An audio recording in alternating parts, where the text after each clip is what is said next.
Welcome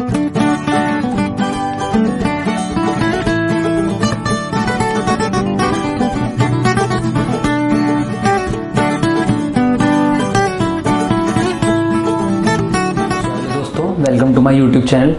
जैसे कि आपने मेरे पिछली वीडियो में देखा था, मैंने आपको बताया था कि एसी और डीसी करंट क्या होता है और किस तरीके से उनका यूज़ होता है, किस किस तरीके से हम उसे स्टोर कर सकते हैं, किस किस तरीके से स्टोर नहीं कर सकते। तो आज मैं आपको बताऊंगा कि एसी टू डीसी किस तरीके से हम कन्वर्जन करते हैं।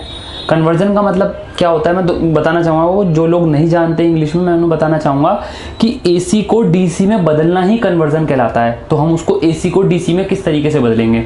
जैसा आपने देखा होगा, कई लोग क्या करते हैं कि वो चार्जर के ख़राब हो जाने पर या टूट जाने पर उसकी तार निकाल कर डायरेक्ट बिजली में लगाकर फ़ोन में लगाते हैं, जिससे फ़ोन कभी बार फूक जाता है। तो वो क्यों होता है?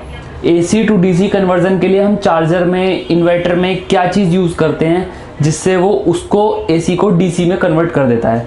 तो आइए समझते हैं।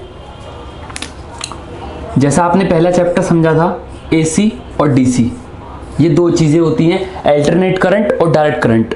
ये क्या होता है? ये एक करंट होता है जो हमारे घर में यूज़ होता है, होम। और डीसी करंट हमारे सेल से लेकर के इन्वर्टर के बैटरी तक या मोबाइल की बैटरी तक सब में यूज़ किया जाता है। तो अब हमें जो होम करंट होता है उसको बैटरी करंट में बदलना, किस तरीके से हम उसे बदल सकते हैं। सबसे नंबर 1 चीज़ आती है चार्जर।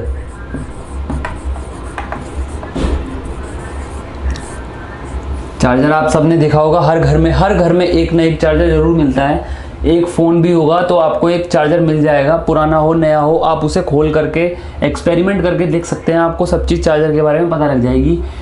एक टाइप का सर्किट होता है जिसके अंदर मल्टी कंपोनेंट्स यूज़ किए जाते हैं। कंपोनेंट्स क्या होते हैं? ये कंपोनेंट्स हमारे नेक्स्ट चैप्टर के लिए बहुत ज़रूरी हैं, जो हमारे 7 टाइप ऑफ कंपोनेंट होंगे।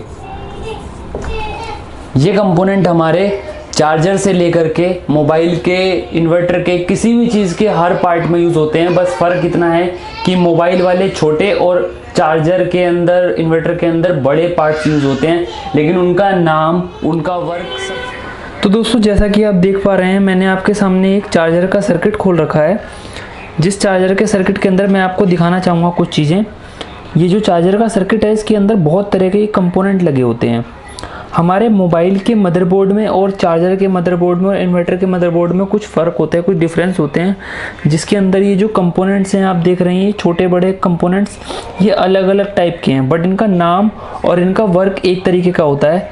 अगर कोई कंपोनेंट करंट को फिल्टर करता है तो वो मोबाइल में भी फिल्टर करेगा और चार्जर के सर्किट में भी फिल्टर करने का काम करेगा। कोई वोल्टेज को कम करता है, कोई फ्रिक्वेंसी को कम करता है, तो वही काम इसमें करता है। बस इसमें इनके साइज़ कंपोनेंट्स के और इनकी वैल्यू, इन चीज़ों का डिफरेंस होता है। जैसे कि आप लोग देख पा रहे हैं, ये इसमें रेजिस्टेंस लगा हुआ है। इसी तरीके से मोबाइल में भी रेजिस्टेंस आपको मिलेगा। ये कैपेसिटर लगे हुए हैं बड़े वाले, इसी तरीके से मोबाइल में भी आपको कैपेसिटर मिलेगा। उन कंपोनेंट्स के बारे में मैं आपको बताऊंगा। तो ये हमारा एक कन्वर्जन होता है। ये कन्वर्जन हमें डायरेक्ट एसी करंट को डीसी करंट में कन्वर्ट करके वोल्टेज देता है। जैसा आप देख पा रहे हैं, आपके पास भी अगर कोई चार्जर होगा पुराना, तो आप देखेंगे कि जो आपका ये वाला जो आपका पार्ट होता है, ये पार्ट आपका बोर्ड में, उसमें क्या कहते हैं, डायरेक्ट बोर्ड में लगेगा, आपके बिजली के बोर्ड में, जो आपको 220 वोल्ट डायरेक्ट इस सर्किट बोर्ड के अंदर देगा।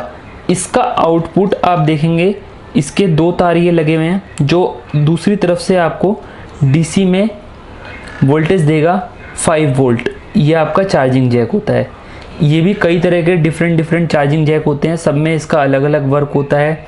ये ओल्ड, मतलब नॉर्मल मोबाइल, कीपैड वाले मोबाइल का चार्जर है, तो मैं आपको दिखाना चाहूँगा कि ये 2 वायर पे ही कनेक्ट होता है और ये नॉर्मल चार्जिंग के लिए बनाया गया सर्किट है। इस सर्किट से आप एसी वोल्टेज को डीसी वोल्टेज में कन्वर्ट कर सकते हैं। ये कन्वर्जन बोर्ड भी कहलाता है।